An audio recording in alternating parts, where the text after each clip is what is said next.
A man down on his luck says a Philadelphia company nearly drove him to suicide, and now he's telling his story only to Harry Hairston and the NBC10 investigators. Did the Philadelphia Debt Collection Agency cross the line? In a moment, you'll hear from one man who says yes and claims the company also pushed him over the edge. It was a night he says he'll never forget, and a night that could happen to you. Johnson County Sheriff's Office Operator 4. I shouldn't be here at this point in my life. It was almost a point of no return. Steve Marshall, out of work, behind on his bills, and forced to live with his parents. Economic conditions have turned on me. And so did this bill collection company. According to Marshall, Philadelphia-based Academy Collections would not leave him alone. I had been through the gambit. I've been through it too many times. Marshall, who lives in South Carolina, says Academy called him several times a day, nearly every day, all over a $300 debt. I hated them calling me. Marshall says each call became more abusive. He described the one that pushed him over the edge. I want my money and pay me now.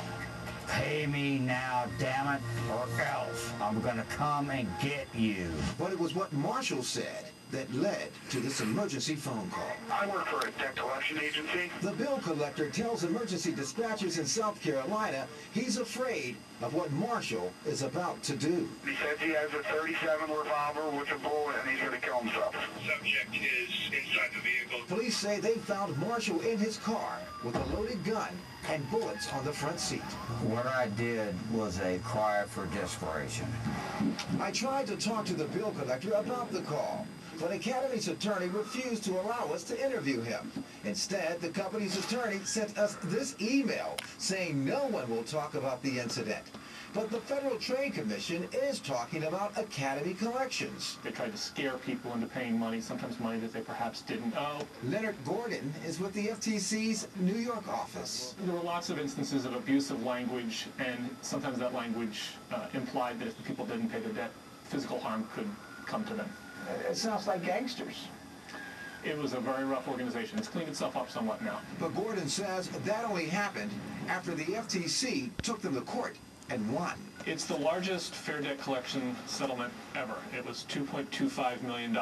But Academy only had to pay the feds. The victims didn't see a penny. But trial lawyer Robert Ferrara says victims can fight back on their own and win. Under these circumstances, the victim can actually put money in their pocket. Ferrara says victims can actually sue collection agencies that break the law. Their law also provides for statutory damages up to $1,000 per violation. I'm so distressed from all of everything. The FTC says complaints against collection agencies tops their workload, and they suspect a struggling economy will only add to the problem.